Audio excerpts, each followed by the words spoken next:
You can see in this graphic here the increasing number of natural catastrophes over the last 30 years or so.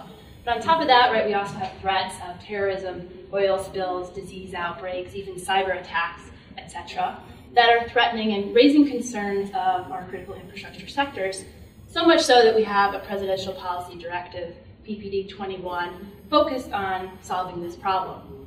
So a resilient system is often defined as one that minimizes disruption. It also reduces the amount of time and resources needed to recover from a disaster using adaptive approaches. And we like to illustrate resilience using a figure like this, right? We've already seen this a few times today. And I say this because we have a generalizable definition, we know how we want to illustrate it, but we're lacking principles for critical, resilient infrastructure that we can apply to decide which critical infrastructure system should actually be considered critical. What we do know is that resilience requires flexibility, and as this sometimes means sacrificing some of the subsystem components to save the larger system. A great example is the New Madrid floodway that was activated in May 2011 by the U.S. Army Corps of Engineers to save the riparian communities along the Mississippi River at the expense of very prime farmland. So this is really controversial and really begs the question of how are we going to decide which infrastructure system should be considered critical and at what expense and to whom. So the DHS, as we know, has identified 16 critical infrastructure sectors, as I've listed here. But the problem is, if you do a literature review, there seems to be a lack of consistent criteria or really any sort of underlying value system that says why these sectors are considered critical or not. And you can see this inconsistency if you looked at how the definition of resilient infrastructure changes over time. So in '96, we defined critical infrastructure as those systems that provide a reliable flow of products and services essential to the defense and economic security of the United States.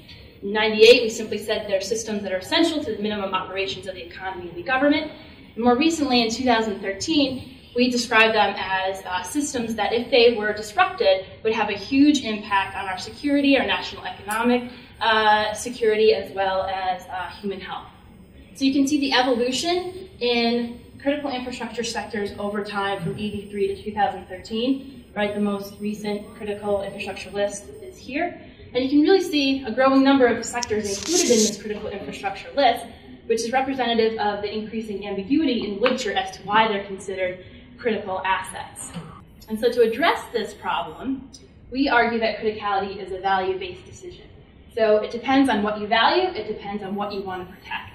And we go a little bit further and we say that this criticality should be justified using the capabilities approach, which emphasizes that human well-being is of primary moral importance. And so we can use this capability approach to help us decide which infrastructure systems should be considered critical. So a little bit more about the capabilities approach. It is a framework that analyzes human well-being. It's actually the philosophical foundation to the Human Development Index. And its core premise is that human well-being should be defined by the actual or real opportunities that people have to live the lives they value. So it differentiates between human freedoms and capabilities. A great example is all of us in the United States have the freedom to earn a college degree. But if you can consider and compare low-income students to more affluent students, you actually see a difference in the number of students that are actually able to achieve that college degree. So freedoms are not sufficient for achieving capabilities.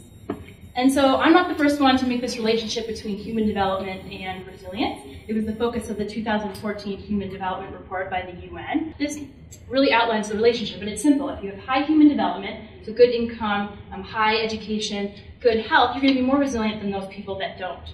And so this report really focuses on the most vulnerable populations and focuses on things like healthcare, education, social cohesion, even adaptive institutions on building resilience. So when we apply the capabilities approach to infrastructure, we view infrastructure as really that bridge between human rights and achieving those capabilities. The idea being you can't have good health without having a great healthcare system. You can't earn that college degree without having an educational system. You can't have the freedom of expression without having those communication networks and platforms on which to do so. So what capabilities do we really care about? Fortunately, Martha Nussbaum offers a list of capabilities that make humans human and what makes our lives worthwhile for living. And these are things like having the ability to live a normal length of life, being nourished, being sheltered, being able to critically reflect, being adequately educated, being able to be affiliated with others, having concern for nature, being able to laugh and to play. And so what I've done is I've compared those capabilities on the right-hand side here to the DHS critical infrastructure sectors that are identified in the current list. And you can see I've highlighted on the left the sectors that in some way, shape, or form support or enable the capabilities highlighted here on the right-hand side. You can see that most of the sectors do in some way support the capabilities. So using capabilities approach would require looking a little bit further inside each individual sector to identify key assets. But what I focus on is really what's missing. What are those capabilities that aren't supported or enabled at all by the critical infrastructure sectors that are identified by DHS and BPD 21? So you see a lot of missing social infrastructure focused on freedom, equity, justice, those infrastructure that help support relationships and community building.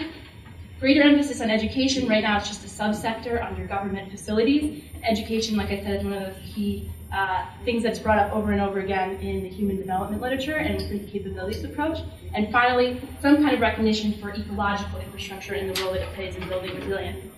So the last slide, you can see a lot of these sectors and ideas that I'm talking about adding to the list are things that are already being applied to build resilience. They're already used as indicators for resilience in other areas. And so I'm sort of calling for a reorientation of the critical infrastructure sectors based on the capability approach.